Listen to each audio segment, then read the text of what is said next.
Purple Daily is daily Vikings entertainment. We just want the Vikings to win a Super Bowl before we die. I will ride with this group. Seriously, man. Please. And away we go.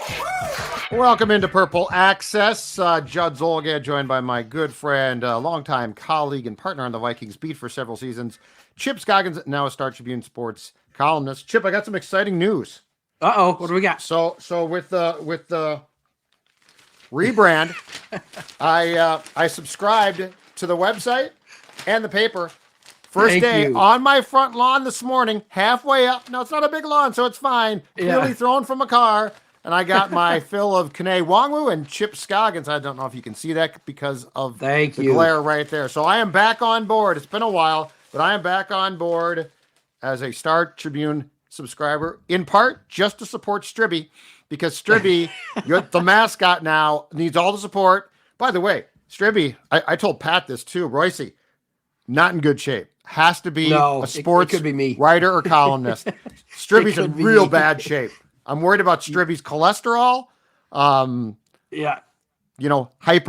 possibly. Calorie intake. His calorie intake. I mean, he was just born and he's fat, so I'm concerned about Stribby. All right. Yeah, it is. It's a new day. New era. Minnesota Star Tribune. The Minnesota Star Tribune. Yep. But I am back on board supporting my buddy. Thank you. You're welcome. I hope I can pay for just a small portion of all of these college tuitions the Scoggins is you and that's right. I just got another check this week. Yes. Oh my God. Yeah. Unbelievable. All right, let's get to it. Vikings wrapping up training camp. What are your thoughts now with a preseason game left that no one's going to play in? And we are now what? Well, I think we'll be 2 weeks from the season opener on Sunday. Judd, I wrote about this today, and the Brian Flores, I called it brush fire, whatever you want to call it, 2-day story, took place while I was moving my youngest kid into college. But as I was driving back up 35, I was thinking, this reminds me of previous Viking season in that there has been a lot of stuff happen. And you start adding them up in your head, and obviously it began with the tragedy of Kyrie Jackson death in the car crash. You've had a player arrested. You've lost your quarterback, rookie quarterback. Now, whether he's going to play or not, that still was a massive story and a one that I think kind of rattled the. The coach called it. What was the phrase that Kevin O'Connell used? I forgot, but it was. It definitely rattled the team. You had this Brian Flores situation pop up out of nowhere. You've had. Judd, 5 cornerbacks signed off the street, or traded for, since training camp started. I mean, when have you ever seen a position get that kind of additions in one training camp? So there has been a lot of things that have happened to this organization. And that's not to say this is going to have a major impact or any impact on the team, but it just feels like there's been a lot that they've had to deal with in a short time beyond just the football, getting a team football race. So, what do I think going into the season or as this thing wraps up? It comes down to Sam Darnold. Mm-hmm. I know there's not a lot of high expectations outside of the building or maybe Minnesota for this team. I don't think the sky is falling as some team, some outlets, like they're the 4th best team. I don't know that I'm going to say that. Yep. I'm not sure I'm going to say they're a playoff team because I want to see what this version of Sam Darnold looks like. I'm really curious to see what this version surrounded by better personnel than he's had when he was the true starter in the first 2 stops of his career. Mm-hmm. A good situation for him. So I want to see what this version looks like, and I don't know what that's going to be. And that, to me, is easily the biggest factor. One, I expect the defense to be improved. I think it's more along the lines from a personnel standpoint now, like the edge room of what Brian Flores wants and envisions. I think the offense has some nice components. I do not think that the line is by any means a disaster. I think it's solid. No. You got two really good tackles. I think Aaron Jones and Chandler and heck, potentially Wongwu to a certain degree. I think that there has to be, and that there will be more of a commitment to the run that won't be abandoned because of incompetence. Hawkinson being out to start hurts, but he's going to come back at some point. Your wide receiver room is sort of dicey, but the top two are, if Jordan Addison's ankle is fine, your top two are really good. I'm with you. And to be clear on Darnold, I have no idea what to expect. I agree. Zero clue. I've seen good practices. I've seen bad ones. I don't know. I don't have enough in my brain to make any type of assessment so far. Yeah. When you watch him, you see the physical talent, like, the arm, some throws he makes, but beyond that, like, how is he going to, consistently, is he going to make mistakes? Are the interceptions still going to be an issue? I honestly don't know, Judd. And so, excuse me, that to me is, I think it's fascinating. I think it's going to be interesting to see how O'Connell handles him in terms of, because you mentioned commitment to the run. We just have not seen that. Now, is that because that's who Kevin O'Connell is, or is that because he didn't trust his personnel and didn't feel like it was running into a brick wall and it wasn't going to achieve the desirable results? I don't know that either. I can tell you, Aaron Jones, watching him in practice, he just looks fast, right? The way he explodes through the hole. Yeah, he's slithery through the holes.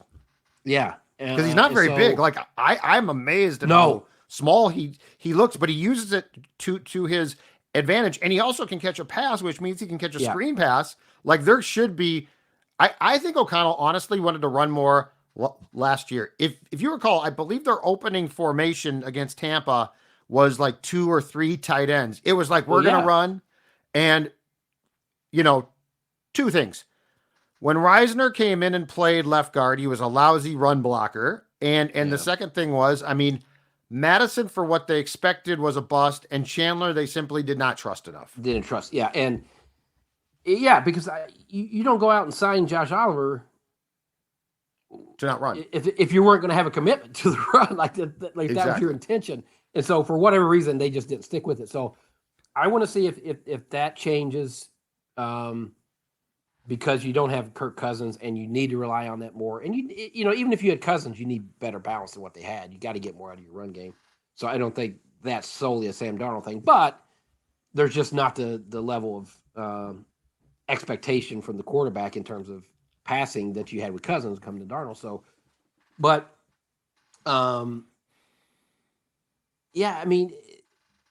it's going to be a little disjointed with the receiving crew because Hawkinson's obviously is not going to be ready. What do you think? A month that he's going to miss? Maybe. I don't. Yeah, probably. Excuse me. And then Addison, I got to imagine is staring at a suspension from the NFL from the DUI. If they hold true to what has kind of been their standard punishment. So, but you've seen guys. I think there's some depth in that room. Now, some of that you're just seeing it in preseason, so it's got to transfer. But I think you're seeing, some depth at the wide receiver position. I think Naylor's had a really good camp. Obviously, they've really showcased him a lot. So, I hate to say like everything comes down to the quarterback, because I think that's oversimplifying things. But in terms of being able to figure out like what the ceiling of this team is, I think that is the key question. Because I agree with you defensively. I think they're deeper for sure. I think they have more speed and probably playmaking ability and versatility for sure. Judd, the cornerback situation, man. It's just a lot of changes that they've undergone, and yes, Gilmore, is what he's going to bring in presence and veteran and smarts and leadership, but how much does he have left, Judd? I'm worried about Griffin. He was hurt, and he is not coming. Yeah. He was with 2 teams last year, so this is not the Shaq Griffin that the Vikings tried to sign a few years back. I'm more concerned about him, But yeah, then who steps up? What's Murphy asked? Is well, they want him inside, right? Yeah, right. But they play him outside as well. Like I would not be shocked if opening day in the base it is Stephon Gilmore and Murphy outside, and then Shaq comes in, plays the boundary, and I mean they like Murphy more than I think we do, because they trust him more. Well, it's interesting because they have a bunch of safeties that they trust, but that you feel like you have reasonable idea of what you're going to get production wise from them. Cornerback is just, to me, it really is a big question mark still, even though they've added so many guys to the mix to try to, obviously the tragedy of Kyrie Jackson, and then Mekhi Blackman. That injury to Mekhi Blackman really is, an important one, because Caleb Evans, I don't think you can. I mean, what are your expectations for him? He's your fourth that's a great question right now. Yeah, and he's playing a ton, but is he playing a ton because they don't trust him and they're trying to get hurt. A look? Yeah, or guys are hurt. Right. And the X factor, to me, a little bit too, because he's played well, is UDFA Dwight McLaughlin. Yeah, who's lanky, looks like he understands this. Like that's the thing is, Caleb Evans, I think, has the body to play cornerback in Flores' system. But to go back to your word, I don't know that they trust him at all. McLaughlin seems to have some. I mean, he does. I don't think he's a great athlete, as we saw, by the fact that he was tackled by the quarterback. But I think he's instinctive more so. So like, there's some interesting questions here. Isn't with Evans, it's interesting because there were times in the last couple of years where you're like, you know what, maybe he can play. You see some things there.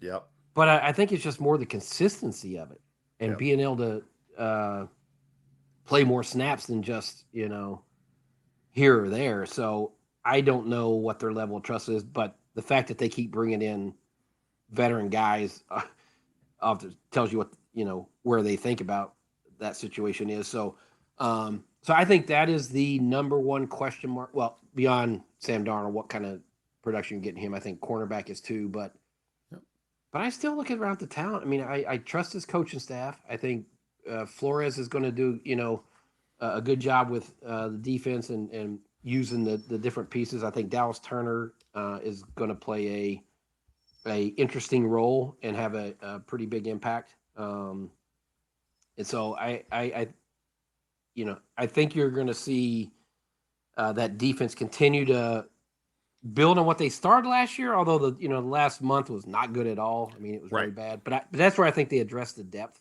this offseason. I think they got deeper, and so they got guys hurt and banged up, and they got exposed a bit as well. Absolutely, they got exposed. Yeah. So to backtrack on the controversy of this week, which was Tua going on a podcast and basically calling Flores not a terrible coach, but a terrible person, which is incredibly personal. Do you think, his suit against the league is still pending? Now if you recall a year ago, I think on a pregame show, Ryan Fitzpatrick, who also played on that Dolphins team and does some work now, also said that Flores was a lousy coach. Do you think he ever gets a head coaching job again? I will say this. I think his lawsuit very well might get black coaches more jobs. So the lawsuit's not fruitless, but do you think that Brian Flores' chance of being a head coach again has been basically sabotaged by all of these elements? Well, I don't want to, I never say never, because I think he's a good coach in terms of great defensive mind. Yeah. But it's something that he's clearly going to have to explain in interviews. And a team's gonna have to feel comfortable that. I mean, I watched. I wasn't there at his press conference when he addressed it, but he was good. I thought he spoke more about it and really opened up more about than I expected. I thought it was, I thought it was gonna be, I'm not going there. It's, whatever. Mm-hmm. But the fact that he said, he's trying to learn from things, and that was such a weird. It sounds like toxic situation in Miami when he was there. So I can't pretend to know how his relationship with those players were. Obviously for Tua, it was not great, and it didn't work. Does that mean that he's a bad coach and that's how he treats players? No, because we have heard nothing of that here, right? I mean, players have all. Now they say he coaches hard. He coaches them hard, and we see like that. Metellus loves him because he saved. Like he took him from a special teams bit player to a guy that's he's not a star, but a hell of a player. He could be a star. He could be. So, and the fact that Metellus and Phillips went to the podium with him to stand by him as a show of support, I thought that was pretty meaningful. Like I don't know that I've ever seen that before. Have you seen? I've never seen that before. No, but I've never seen a coach attacked like to it. Like that is too deeply personal. Yeah, and clearly something happened there between coach and quarterback that just did not click. Yes. So, but do I think this is going to prevent him from? I don't know, but I do know it's something darn well he's going to get asked about it in interviews, and it's going to be something he has to address that teams feel okay that he learned from it or he grew from it or it was just a one situation where this player and coach didn't connect. So I've been thinking about this more now, and what I'm about to say has probably been true for a period of time, but I think it's most true now. Okay. When you think about what a head coach is required now, especially with this generation of players, in 2005, you could tell Tua, you are the worst bleeping quarterback, and I hate you, and it will never get out. That would never get out. I think we need to get past the days of that coordinator is doing really well, so he's a head coach. Like when you see like Zimmer, you know what? And he was, until Kirk, he was, I think, an effective coach. But that being said, they signed Kirk for him, and he didn't know what to do with him. And I feel like there's parallels between how Mike treated Kirk and how Flores treated Tua. But when I see what O'Connell does now, where he's basically he massages egos, he has to yell at times, he's an organizer. I think we need to closer examine who we consider head coaching material. And I'm saying white or black. I'm not saying it's one or the other. I'm saying it's the person. And because the job now is so much more than a football coach. If you're a football coach, Chipper, you're a coordinator. Well, that's it. Yeah. It's the days of just going to get a drill sergeant. That's going to, and there's no relationship and you don't really, or little communication with your players, and you got to have this wall and this demeanor, and you got to, tear them down and build them up. Yep. I mean, that's over with. I wrote about this a little bit in my column today, that you think about, like, O'Connell spoke at Kyrie Jackson's funeral on behalf of the team. Yep. On behalf of the organization. Great public speaker too.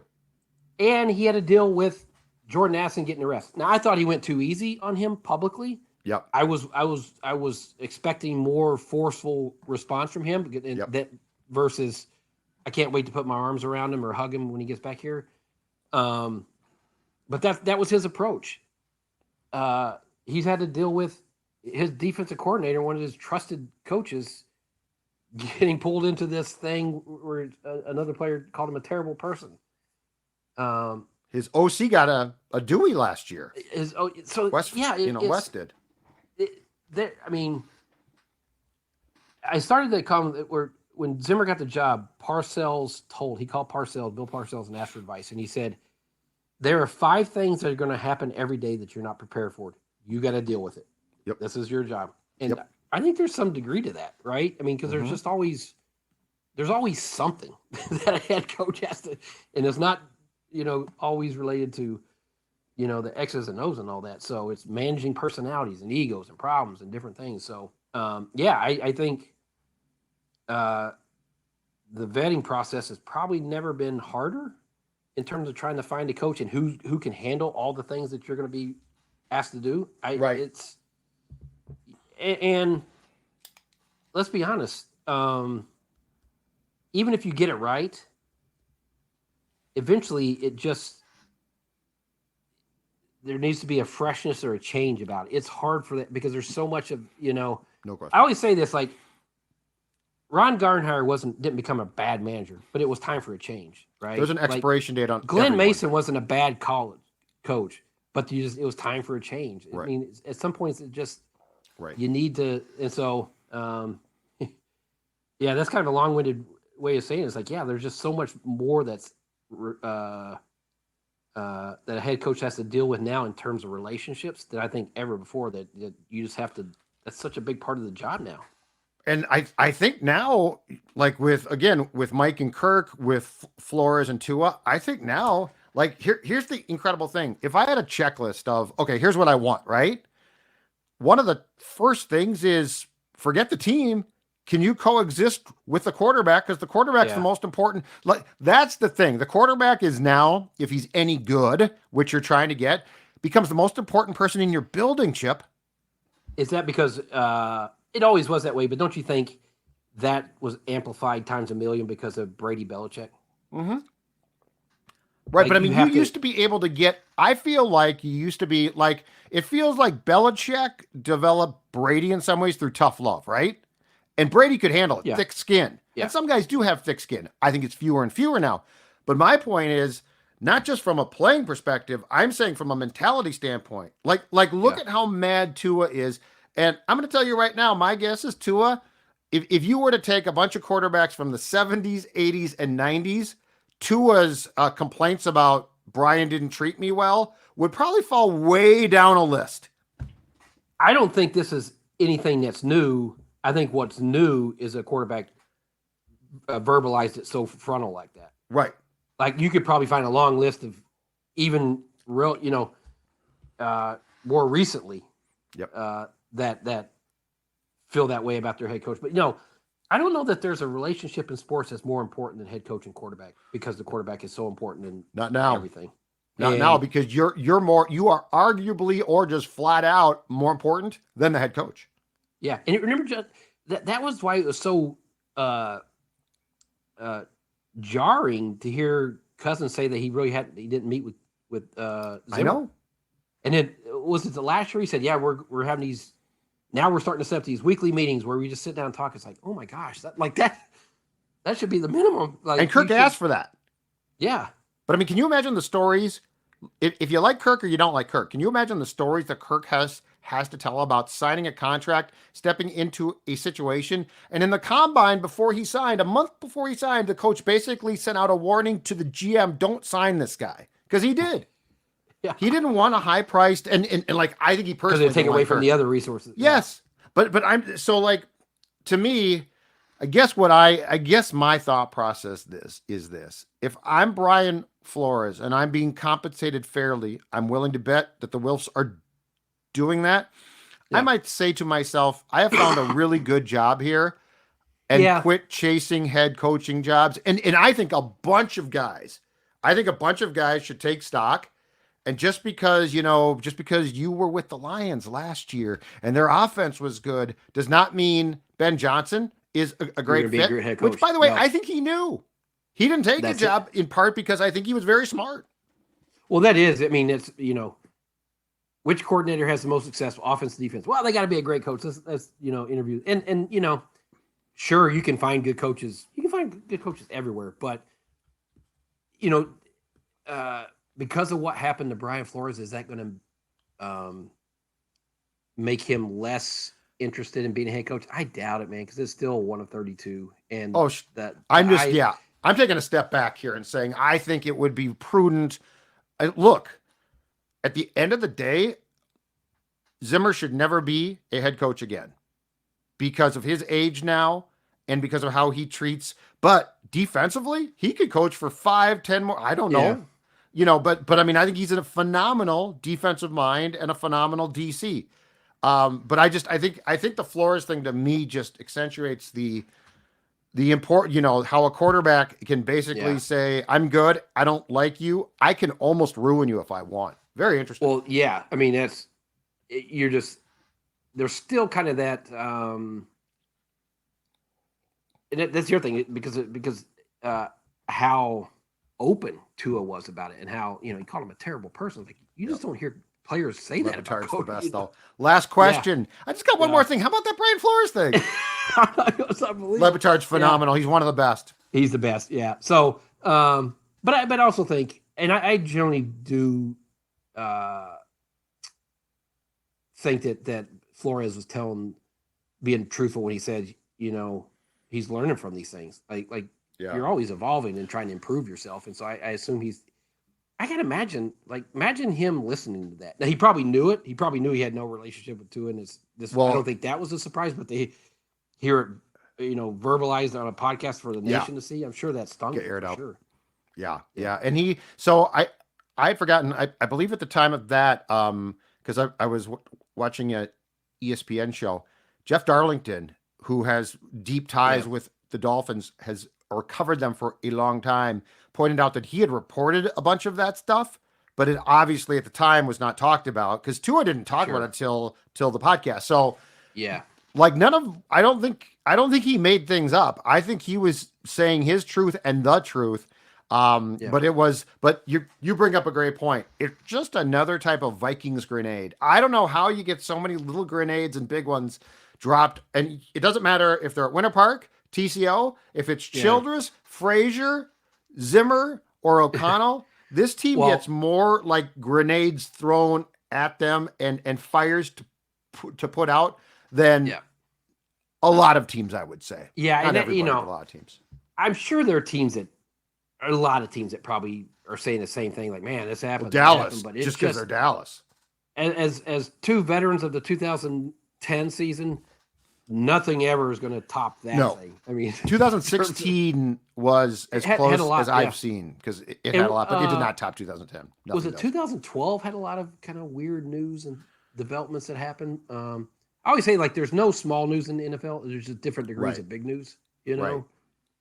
But that's the other thing is like, and I think O'Connell's probably learned that. It's like, man, there is a lot of things that pop up that require your time and energy and effort to deal with. And you got to handle them. Like you can no longer get.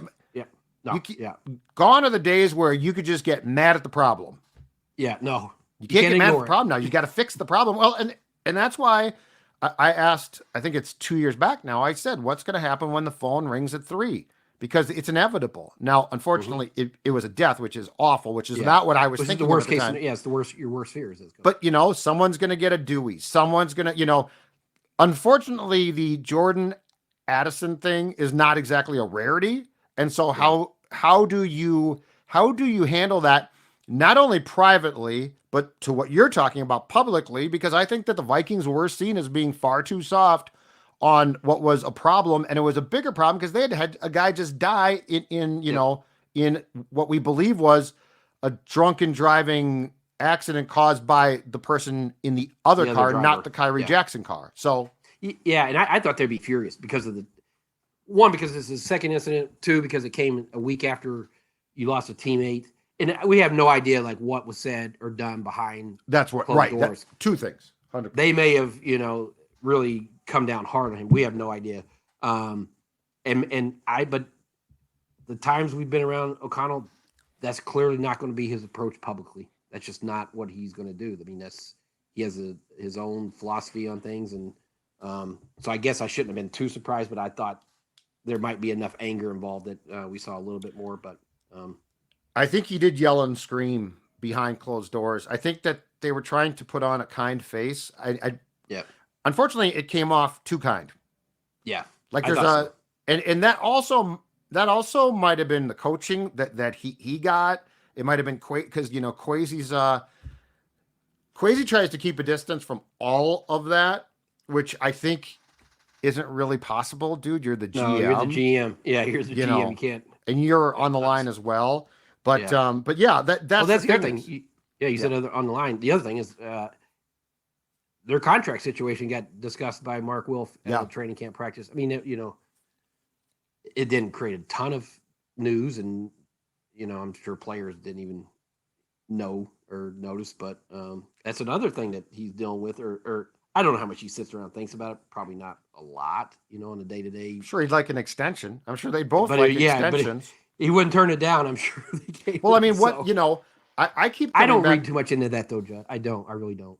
But I keep coming back to this question: are they truly being judged on 2024?